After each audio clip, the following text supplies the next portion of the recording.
Mary takes us through the stations of the cross. Join Mary for our reflection on the stations as she guides us through the stations through her eyes then and through her eyes now. The first station, Jesus is condemned to die. My son stood before Pilate as an innocent man, but throughout his life he entered more and more deeply into the condition of sinful flesh. It was not enough that he was born of a human mother like me. He grew up in obscurity in Nazareth, and they always judged him there. They always judged that it wasn't right that he was conceived before Joseph and I were married. Even when he began his public ministry, the religious leaders didn't accept him. His reflection of God didn't fit their self-serving picture of God. Finally, his own followers abandoned him. I never imagined he would have to experience solidarity with prisoners beaten and tortured, but he did. I'll never forget the blood he shed and the pain he experienced at the hands of the Roman guards. Jesus began this journey by becoming one with every powerless person, mocked and made fun of by others. He did nothing that deserves capital punishment or the abuse he was given. His yes, his surrender to God's will, ultimately destroyed the power of sin and death. While he was growing up, I told him many times how I had been graced to say, "Let it be done to me according to your word." I never could have imagined that this would be the sword that would ultimately pass through my heart. To watch my son say yes to God so completely and fully for the salvation of the world. Now that he is condemned to death, reflect with me on each station of his journey, entering more and more completely into our humanity and death itself. Let's ask for God's grace to be with him and to accompany him on his journey to more fully understand it and be more fully grateful for its gift. The second station, Jesus carries his cross. My son was forced to carry the cross on which he would be nailed, ridiculed, and executed. We must pause here to remember what it represents. For this journey, he takes up the weight of all of our crosses, all of our senseless suffering, and the weight of all the sin in the world, past, present, and future. Each step he took cut deeply into his already battered shoulders. I couldn't believe he could manage even a few steps.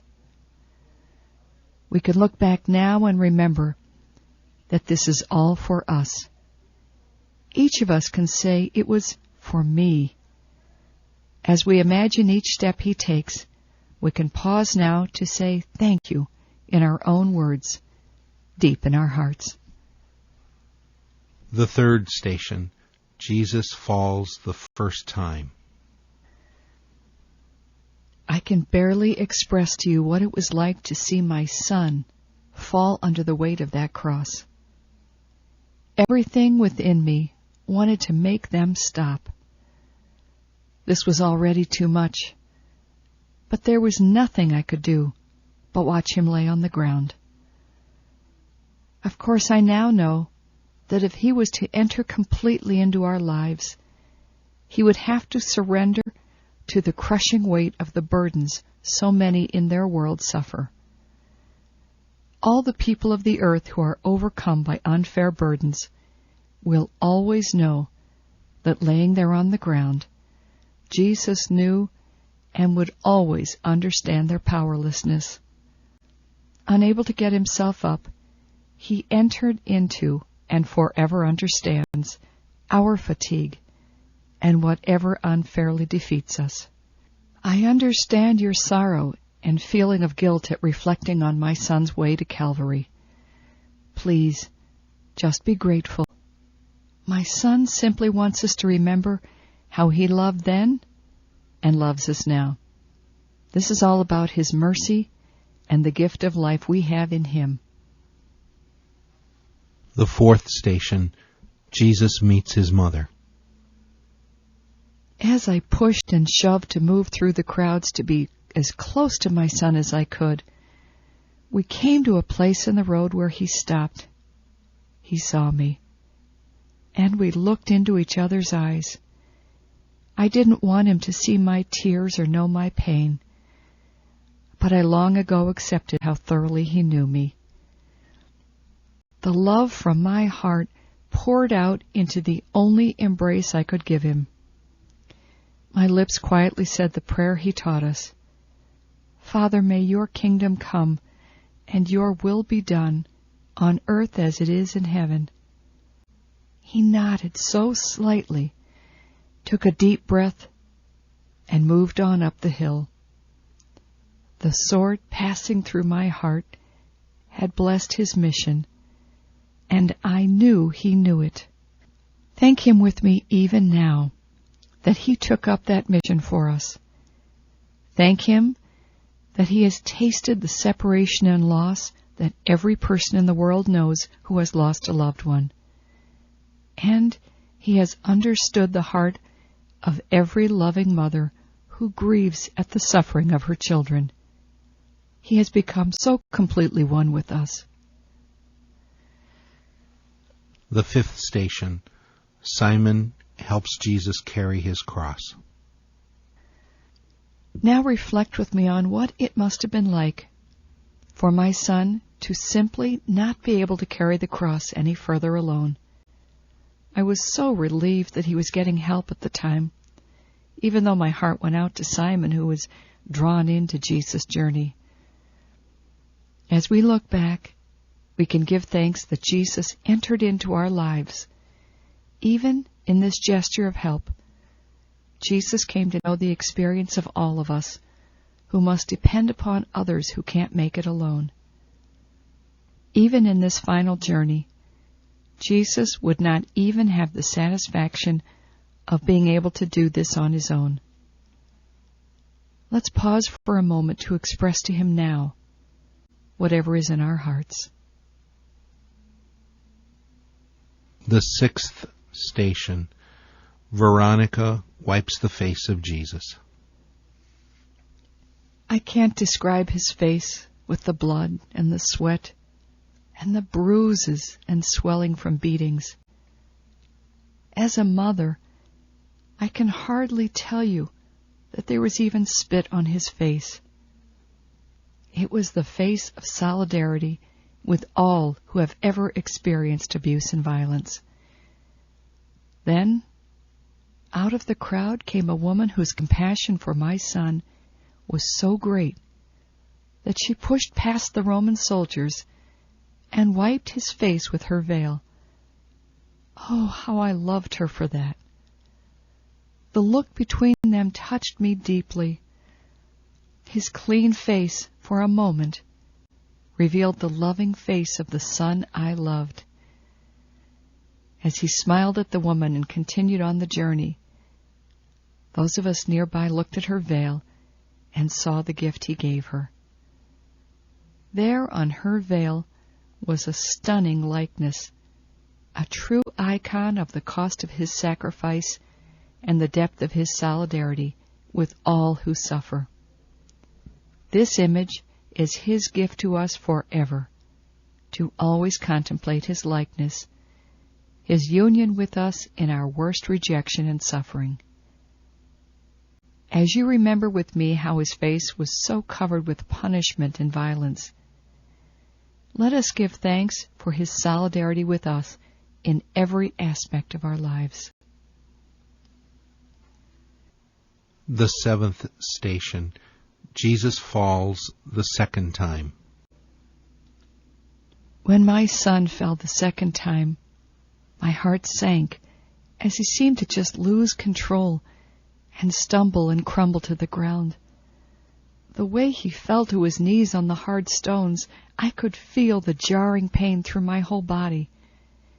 helpless to help him, I again wondered if he could make it.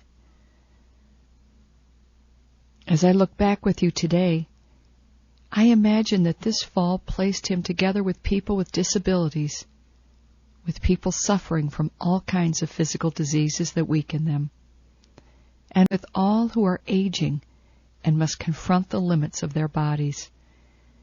My prayer is that all God's people who know the suffering of these disabilities might know that they can always turn to my son for understanding and comfort. With deep gratitude in our hearts, we can take a few moments to find the words to express our feelings to him. The 8th station. Jesus meets the women of Jerusalem. This moving scene filled my mother's heart with even more love for him, as I had seen him comfort so many groups of people during his life. Now he comforts this group of women and children in Jerusalem. They aren't here to condemn him. What a remarkable meeting. They try to comfort him as he looks on them with love and compassion.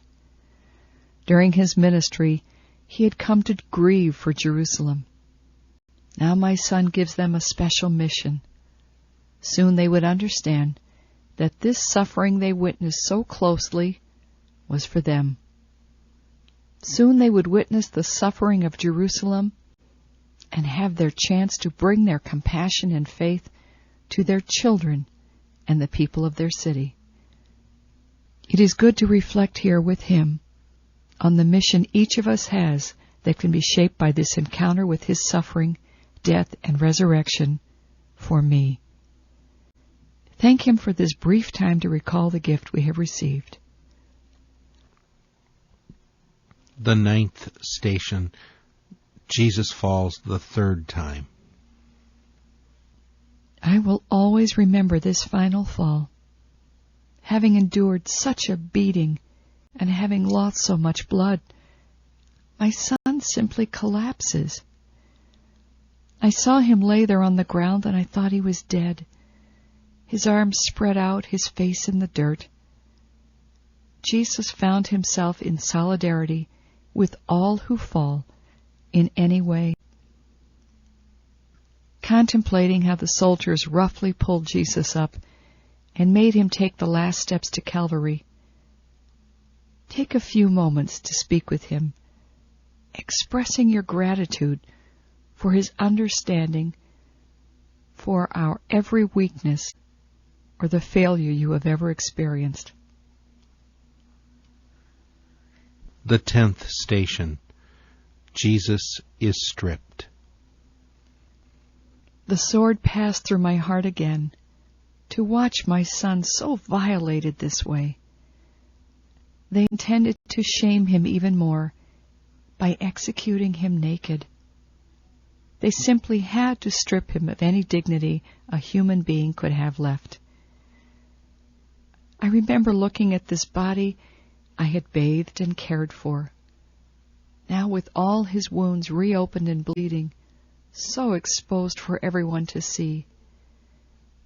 Now I see all the people in the world who are vulnerable and without any defense, all those whose dignity is violated, and I see this act of stripping as placing my son so completely with those who suffer.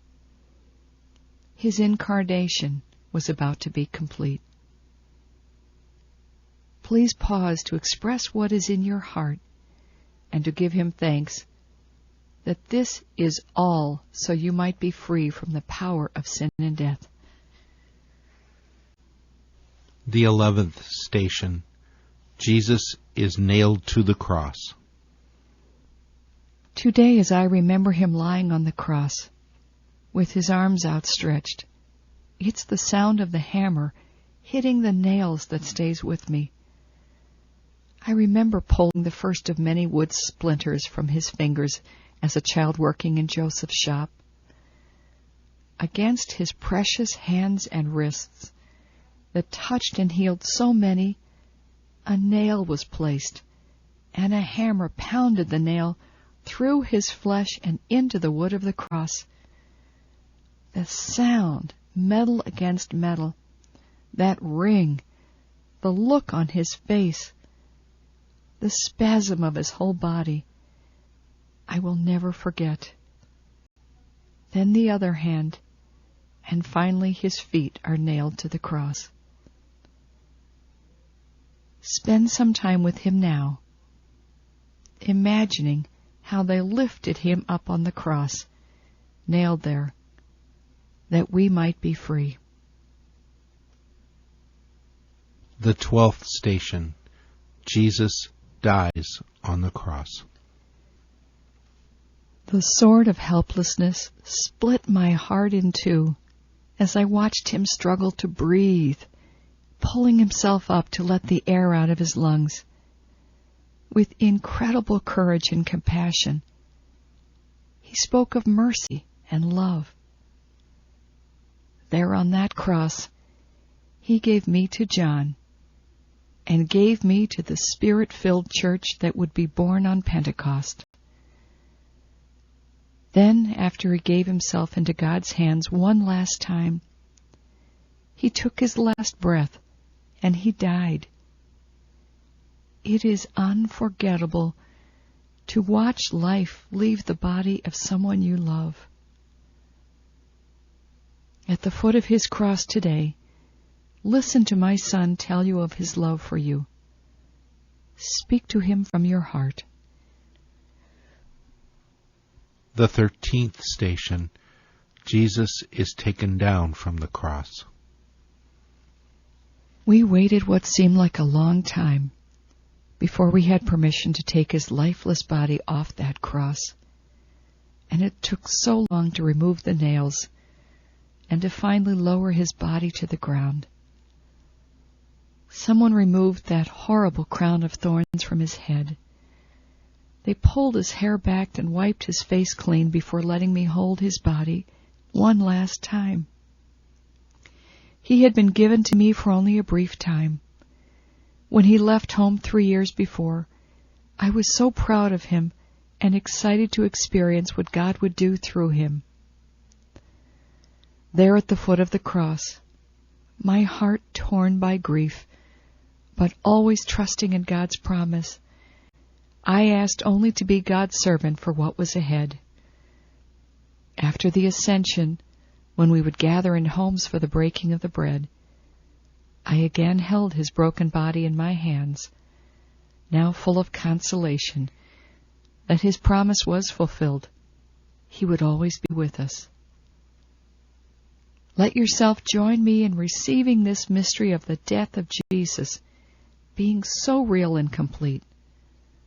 Knowing the rest of the story, join me in speaking with him, heart to heart, about our gratitude for how he has transformed the power of death.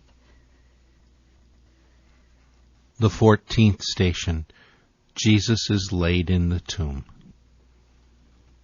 No mother should ever have to bury a child.